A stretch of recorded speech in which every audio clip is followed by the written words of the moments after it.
नमस्कार दोस्तों। आज प्रस्तुत है मालती जोशी जी की कहानी चाहत। दोस्तों, कहानी को अंत तक जरूर सुनिएगा और कहानी पसंद आने पर वीडियो को लाइक और चैनल को सब्सक्राइब जरूर कीजिएगा। तो शुरू करते हैं आज की कहानी चाहत। नहाकर निकली ही थी कि रतन ने आकर सूचना दी, श्रीवास्तव बाबू आए हैं। उन्हें तो आना ही था, कल मेमो जो दिया था। एक ही दिन में सारी हेकड़ी निकल गई। अपना विजय दर्प मन में दबाते हुए मैंने कहा, बैठने को बोलो, मैं तैयार हो रही हूँ। तब तक पानी वानी पिलाओ, अखबार दे आओ।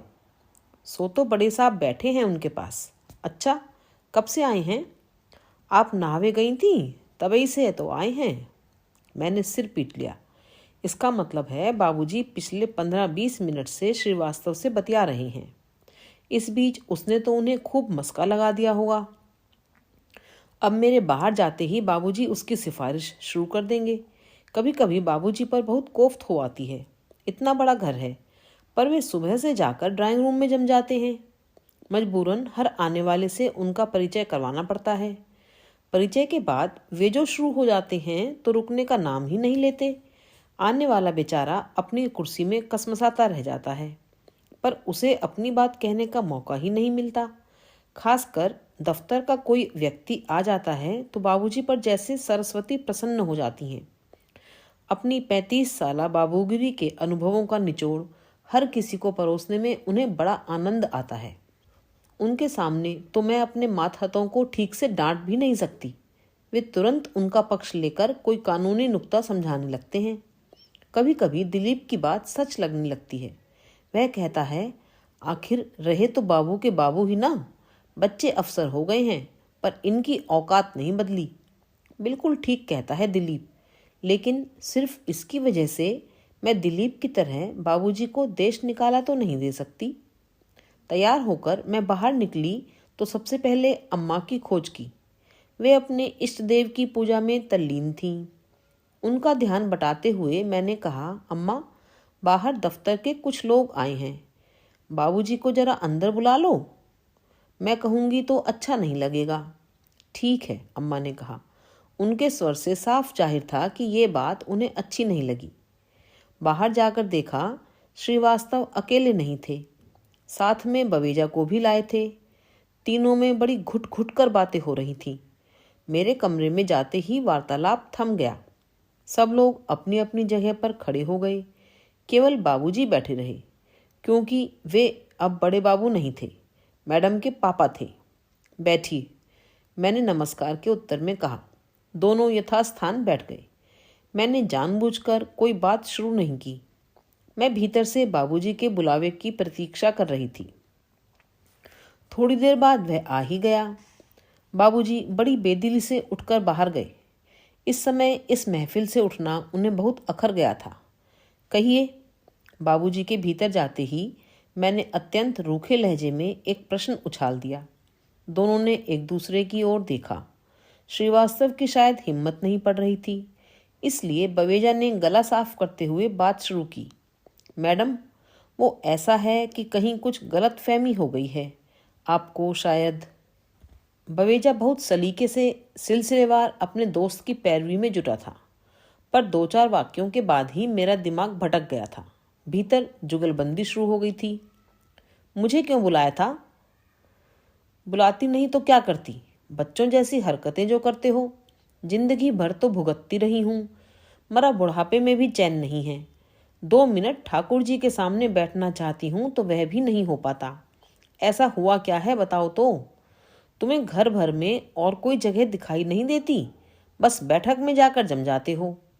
मेरा मन हुआ उठकर बीच वाला दरवाजा बंद कर लूं, पर उस तरह की हरकत शायद बहुत अशोभन लगती, इसलिए मैंने घड़ी की ओर दृष्टिक्षेप करते हुए कहा, हम लोग दफ्तर में बात कर लें तो कैसा रहे? 10 बज गए हैं और अभी मुझे खाना भी खाना है। मैंने स्वर को यथाशक्ति सपाट बनाने की कोशिश की थी, पर अनुनय की एक क्षीण सी छटा उसमें आ ही गई थी। मुझे अपने ऊपर ही कोफ्त हो आई। ऐसा स्वभाव है तभी तो दफ्तर में डिसिप्लिन नहीं रह पाता। वे दोनों शायद मेरी मजबूरी भाप गए थे। नो प्रॉब्लम मैडम, उन लोगों ने उठते हुए विनम्र भाव से कहा। पर उनकी आंखें मेरा मजाक उड़ा रही थीं। मन ही मन वे इस स्थिति का खूब लुत्फ उठा रहे थे। मुझे मालूम था गेट के बाहर निकलते ही वे जोरदार कहा लगाएंगे। भीतर जंग अभी जारी थी। अम्मा हमेशा की तरह बाबूजी को कोस रही थीं कि उनकी वजह से आज वे दर दर की भिखारी बनी हुई हैं। बाबूजी अपना पूरा अभियोग दोहरा रहे थे कि ऐसी नालायक संतान पैदा की है जो अपने आगे माँ बाप को कुछ समझती ही नहीं। मन हुआ चीख कर कहूँ, प्लीज़ चुप हो जाइए। दिलीप होता तो शायद कह भी देता, पर मेरी हिम्मत नहीं पड़ी। वैसे भी मुझे देखकर वे लोग पल भर को चुप ही हो गए थे। आप लोग अभी खाना खाएंगे? मैंने एक बेकार सा सवाल पूछ लिया। बाबूजी ने तो इस प्रश्न का जवाब देने की भी जरूरत नहीं समझी, मुंह फेर कर बैठ गए। अम्मा ने रूठे से अंदाज में इतना भर कहा, अभी तो मेरा जब जाप सब होना है, तुम्हें देर हो रही हो तो तुम खा लो। यह रोज का ही क्रम है। 10 बजे खाना खाने की उनकी आदत नहीं है, पर पूछना जरूरी है। जिस दिन चूक हो जाती है शाम तक ताने सुनने पड़ते हैं। मैडम खाना लगा दूं? पंडित ने विनम्र स्वर में पूछा। हाँ लगा दो। ये रतन कहाँ गायब हो गया? ड्राइवर आया था, शायद चाबी देने गया हो। खूब जानती हूँ, चाबी देने का तो बहाना होता है, खास मकसद होता है ड्राइवर को घर की खबरें सुनाना। फिर ड्राइवर साहब नमक मिर्च लगाकर उन्हें दफ्तर में प्रचारित करते रहते हैं। सच, कभी कभी अपनों की वजह से कैसी जिल्लत झेलनी पड़ती है, पर अम्मा बाबूजी हैं कि कुछ समझते ही नहीं। ये क्या हुजूर, अभी तो पहला फुल्का ही लिए बैठी हैं। पंडित गर्म फुल्का हाथ में लिए उदास भाव से बोला। सॉरी पंडित, पता नहीं क्यों आज भूख ही नहीं लगी। तुम ऐसा करो, टिफिन लगा दो। और सुनो, भरवा करेले जरूर रखना, बहुत अच्छे बने हैं। मैंने उसकी हौसला अफजाई करते हुए कहा। हफ्ते में 4 दिन यही होता है। मेरी भूख गायब हो जाती है, टिफिन साथ में रख दिया जाता है, पर सारा दिन गुजर जाता है, खाने का समय ही नहीं मिलता। भूख लगती है तो चाय बिस्किट पर गुजारा करना पड़ता है। अब ऑफिसर की कुर्सी पर बैठकर समोसा कचौड़ी खाना भी अच्छा नहीं लगता। थोड़ा डेकोर मेंटेन करना पड़ता है। दिलीप कहता था, दीदी क्या बताऊं, इन सास बहुओं की चकचक ने मेरा खाना हराम कर दिया है। हफ्ते में 4 दिन भूखे पेट ऑफिस जाता हूँ। यहाँ ना कोई सास है ना बहू, पर मैं भी हफ्ते में 4 दिन भूखे पेट दफ्तर आती हूँ। दिलीप तो अपनी बात खुलकर कह भी देता है, मैं किससे कहूँ? कल को कविता कह देगी, बड़ी शान से माँ बाप को ले गई थी, अब भुगतो। जीप में बैठने से पहले आदतन लेटर बॉक्स की ओर नजर गई। खोलकर देखा, बस एक टेलीफोन का बिल था। उसे बैग में रखकर दोबारा ताला डालते हुए चोर नजरों से ड्राइवर की ओर देखा। वह भी इधर ही देख रहा था। कुछ शर्म सी आई। गाड़ी में बैठते हुए अपने आप से ही जैसे कहा, गली के लड़के इतने शैतान हो गए हैं, गेंद निकालने के बहाने आएंगे और लेटर बॉक्स से ही छेड़छाड़ करने लगेंगे। असली छेड़छाड़ तो बाबूजी करते थे। अक्सर ही मुझे अपने पत्र खुले हुए मिलते, इतना ताव आता था। पत्र पढ़ भी लेते थे और फिर सवाल दागना शुरू कर देते थे। ये महिमा कौन है? चंडीगढ़ से पत्र लिख रही है तो क्या वहीं की है? तुम्हारा परिचय कैसे हुआ? ये सीजे कौन है? अपना पूरा नाम क्यों नहीं लिखता? वह तुम्हें नाम से क्यों बुलाता है? ये शिरीन पारसी है या मुसलमान? इससे दोस्ती कैसे हो गई? 1-2 बार नाराज़ी जाहिर की तो थोड़े दिन सिलसिला बंद रहा। फिर एक दिन मेरा बर्थडे कार्ड फटा हुआ मिला। इतना बड़ा लिफाफा देखकर बाबूजी अपने को रोक नहीं पाए होंगे। जल्दी में इस बेतरतीबी से कार्ड फाड़ा था कि भेजने वाले का नाम ही गायब हो गया था। मेरा तमतमाया हुआ चेहरा देखकर बाबूजी खिसियाए से स्वर में बोले, मुझे लगा दिलीप की चिट्ठी है। उसी के जैसी लिखावट लगी तो मैंने खोल दिया। आपको दिलीप की लिखावट याद है? आश्चर्य है, मैंने व्यंग्य करते हुए कहा। पिछले 1.5 साल से तो उसकी कोई चिट्ठी नहीं आई है। उसका तो फोन आए भी एक अरसा हो गया होगा। फोन वाली बात याद आते ही मुझे बैग में पड़े टेलीफोन बिल की याद हो आई। धड़कते दिल से खोलकर देखा। थैंक गॉड, सिर्फ 1400। मैंने राहत की सांस ली। नहीं तो पिछले दिनों तो मेरी पागल होने की नौबत आ गई थी। 2,500-3 हजार से नीचे का बिल ही नहीं आता था। पता चला दिन में दनादन एसटीडी कॉल हो रहे हैं। मामा, मौसी, बुआ, चाचा सबसे फ़ोन पर गपशप हो रही हैं। फ़ोन ना हुआ मानो कोई खिलौना हो गया। एक दो बार समझाया भी, जहाँ भी बात करनी हो रात में कर लिया करो, दिन में चौगुने पैसे लगते हैं। तो जवाब मिला, उन बेचारों के यहाँ फ़ोन थोड़े ही हैं, पास पड़ोस वाले मेहरबानी करके बुला लेते हैं। अब पराए लोगों को रात में तो तकलीफ नहीं दी जा सकती ना। मैंने सिर पीट लिया। इसका मतलब है पार्टी के लाइन पर आने तक ये फ़ोन पकड़े रहते होंगे और मीटर भागता रहता होगा। बहस करना बेकार था। मैंने चुपचाप एसटीडी लॉक लगवा लिया। कह दिया कि बिल ज़्यादा आने की वजह से बाहर की लाइन कट गई है। अपने ही जन्मदाताओं से इस तरह झूठ बोलते शर्म भी आ रही थी, पर दूसरा कोई उपाय नहीं था। वैसे यह मंत्र भी मुझे दिलीप ने ही दिया था। अम्मा बाबूजी उसके यहाँ भी जब तब फ़ोन लगा लेते थे। जब वहाँ थी तो अम्मा की बहू से एक पल भी नहीं बनती थी, पर अब यहाँ आकर बड़ा प्यार उमड़ रहा है। लेकिन बहू भी कम घाघ नहीं थी।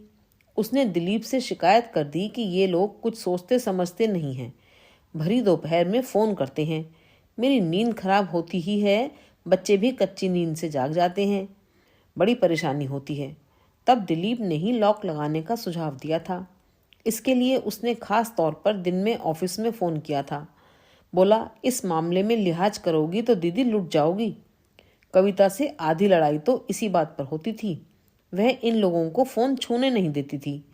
कहती थी, कहाँ बात करनी है मुझे बताइए, मैं लगा दूंगी, पर तुम कविता की तरह दबंग नहीं हो सकती, इसलिए चुपचाप लॉक लगवा लो। अपनों से छल करने का परिणाम यह है कि खुद भी कहीं बात करती हूँ तो लगता है चोरी कर रही हूँ। ऑफिस पहुँचकर लगा लोग मुझे ही घूर रहे हैं। यहाँ वहाँ गुच्छे से खड़े लोग शायद मेरे बारे में ही बात कर रहे थे, क्योंकि मेरे पहुँचते ही सन्नाटा सा खिंच गया। पल भर को शक हुआ, कहीं मेरी वेशभूषा अत्यधिक भड़कीली तो नहीं है, पर वह संभावना कम ही थी। ऑफिस के लिए तैयार होते समय तो मैं खास एहतियात बरतती हूँ। हो सकता है श्रीवास्तव ने कोई शगुफा छोड़ा हो, पर यह भी संभव नहीं था, क्योंकि वह तो अभी दफ्तर पहुंचा ही नहीं होगा। हफ्ते में 5 दिन लेट आता है, तभी तो एक्शन लेना पड़ा। केबिन में आकर कुर्सी पर बैठी ही थी कि मेज पर नजर गई। एक बड़ा सा कार्ड रखा हुआ था। लिफाफे पर बड़े बड़े रंगीन अक्षरों में इबारत थी, ललित वेट्स सुषमा। कार्ड हाथ में लेकर देर तक उन अक्षरों को घूरती रही। धीरे धीरे सुषमा का नाम धुंधला होता चला गया और वहां नजर आ रहा था ललित वेट्स दिव्या। अच्छा हुआ जो शर्मा जी उसी समय खांसते हुए केबिन में दाखिल हुए और मैं अपने दिवा स्वप्न से जाग गई। उनके आने का मंतव्य जानने से पहले मैंने अपना ऑर्डर दे डाला। शर्मा जी, वो शादी वाले बधाई कार्ड मिलते हैं ना, एक मंगवा लीजिए और मुझसे साइन करवाकर इस पते पर पोस्ट कर दीजिए। और सरसरी निगाह से भीतर वाला मजमून पढ़कर मैंने कार्ड शर्मा जी के हवाले कर दिया। तो अब समझ में आया लोग मुझे क्यों घूर रहे थे। जरूर यहाँ वाले कुछ लोग हमारे एपिसोड के बारे में जानते होंगे। ललित ने जानबूझकर कार्ड ऑफिस के पते पर पोस्ट किया होगा ताकि सब लोग जान लें और मजा लें। मैंने कार्ड सरसरी निगाह से ही पढ़ा था, पर दूल्हे के नाम के नीचे लिखा OSD फाइनेंस मेरी निगाहों से छूटा नहीं था।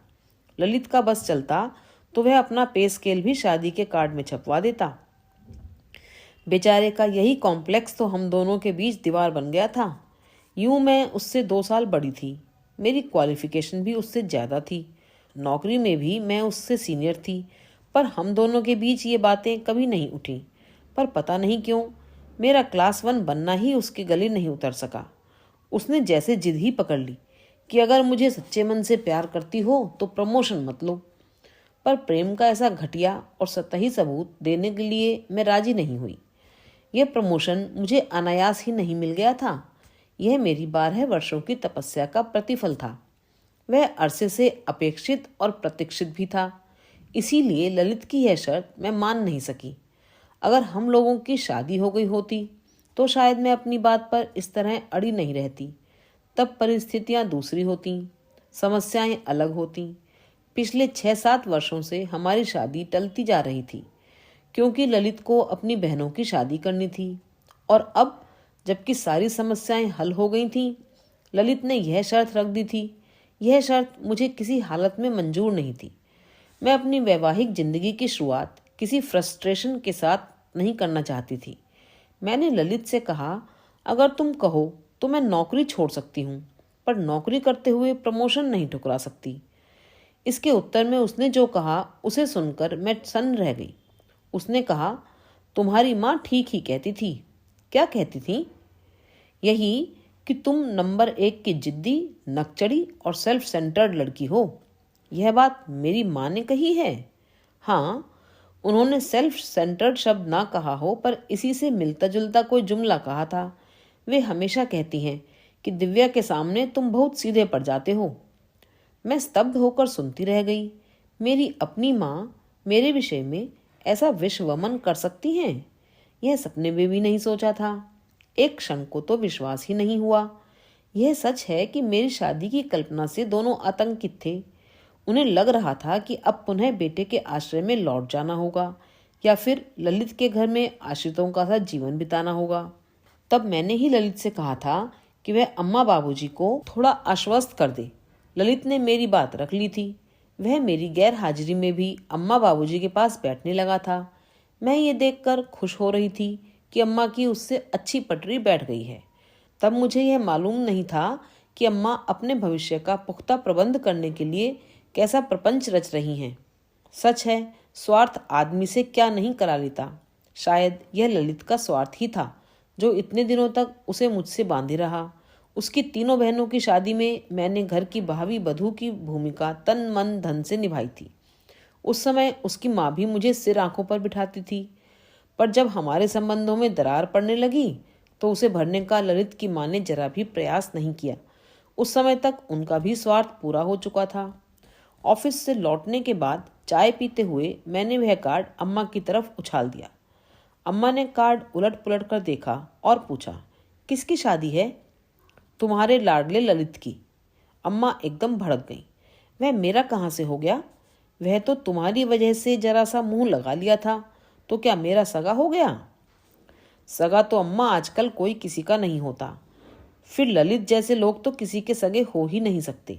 इस बीच बाबूजी बड़े ध्यान से कार्ड पढ़ रहे थे। बोले, लगता है अब तो वह भी क्लास 1 बन ही गया होगा। बिल्कुल बन गया होगा। उसकी जिद ही थी कि उससे पहले शादी नहीं करेगा। बाबूजी कुछ कहने को हुए, फिर पता नहीं क्या सोचकर चुप हो गए। अरे बुढ़ापे में अफसर हो गया तो कौन सा तीर मार लिया? अम्मा बोली, तू मन छोटा मत कर बबली। ईश्वर ने चाहा तो तुझे उससे भी अच्छा दूल्हा मिलेगा। जरूर मिलेगा। मैंने कहा, बुजुर्गों का, खासकर तुम्हारा आशीर्वाद रहा तो क्यों नहीं मिलेगा? जरूर मिलेगा। क्या मतलब? मैंने मतलब समझाने की कोशिश नहीं की। हंसते हुए वहां से उठ आई।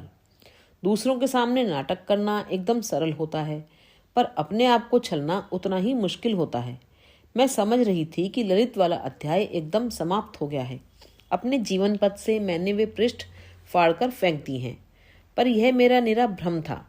वह घाव अब भी उतना ही हरा था। जरा सा कुरेदते ही टीस उठा। राख में दबे होने के बावजूद शोले बुझे नहीं थे। जरा सी हवा लगते ही धधक उठे। रोज की तरह रात 10 बजे मैं बिस्तर पर आ गई थी, पर आंखों में नींद का नाम नहीं था। कभी कभी जीवन में ऐसे क्षण आ जाते हैं जब सब कुछ निस्सार लगने लगता है। उस रात मन की ऐसी अवस्था थी, हताशा ने जैसे मन प्राणों को ग्रस लिया था। रात के कोई 11 बजे होंगे कि सन्नाटे को चीरते हुए टेलीफोन की घंटी बज उठी। पता नहीं क्या सोचकर मैंने पहले कमरे का दरवाज़ा बंद किया और फिर फ़ोन उठाया। ऐसा क्यों किया मैंने? मुझे किसके फ़ोन का इंतज़ार था? हेलो। मेरी आवाज़ कांप रही थी। उधर से दिलीप की आवाज़ आई, हेलो दीदी, सो रही थीं? रात को 11:30 बजे शरीफ लोग सो ही जाते हैं। इतने दिनों बाद फ़ोन किया, वह भी इतनी रात को। सब खैरियत तो है ना? खैरियत ही समझो, समाचार देना था। बोलो। बिटिया हुई है। अरे तो शुभ समाचार कहो ना।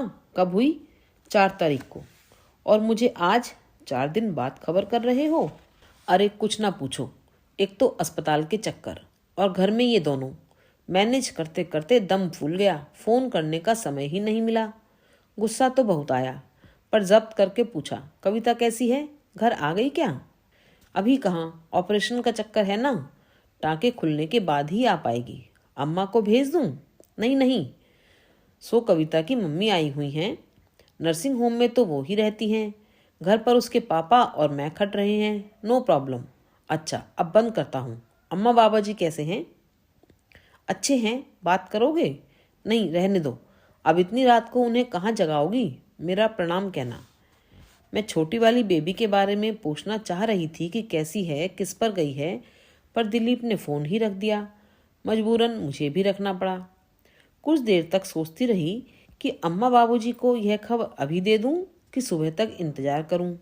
फिर सोचा कि मैं तो इंतज़ार कर लूँगी, पर अम्मा बाबूजी से ही जब्त नहीं होगा।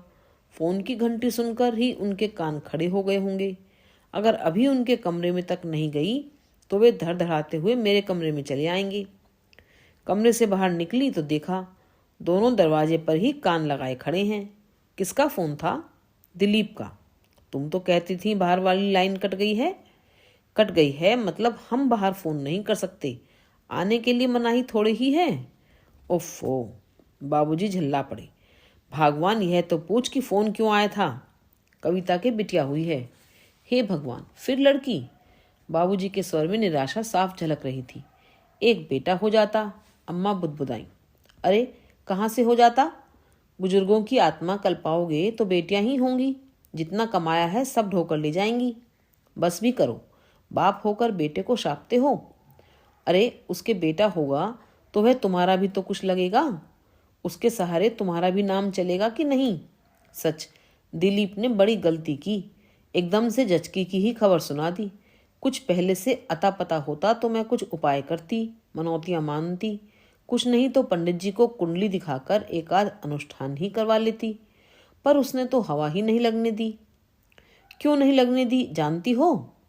सारिका के वक्त वह तुम्हारी पाबंदियों से तंग आ गई थी। इसलिए राधिका के समय कविता ने अपनी माँ को बुला लिया था। फिर भी तुम खबर लगते ही बिना बुलाए वहां पहुंच गई थी। इसलिए इस बार दोनों चुप बने रहे। तुमने भी तो कोई खोज खबर नहीं ली। एक बार तुम ही फोन कर देती। अम्मा के स्वर में आक्रोश था। फोन कर लेने से क्या होता है अम्मा? अगर उन्हें यह बात छिपानी थी तो वे छिपा ही लेते। और सच तो यह है कि जिनके बच्चों की नींद दादा दादी के फ़ोन से खराब होती है, ऐसे लोगों के यहाँ फ़ोन करने में मुझे कोई दिलचस्पी नहीं है। यह जिद तो अच्छी नहीं है बिटिया। इसका मतलब तो यह हुआ कि कल को हमें कुछ हो गया तो तुम उसे खबर भी नहीं दोगी। बेटे के होते हुए हमें उसके हाथ से मुखाग्नि नसीब नहीं होगी। गुस्से से मेरा बदन जैसे जल उठा। फिर भी अपने को किसी तरह जब्त करते हुए मैंने कहा, तब की तब देखी जाएगी बाबूजी, पर आज के दिन तो शुभ शुभ बोलिए। आज तो आपके घर में शुभ समाचार आया है।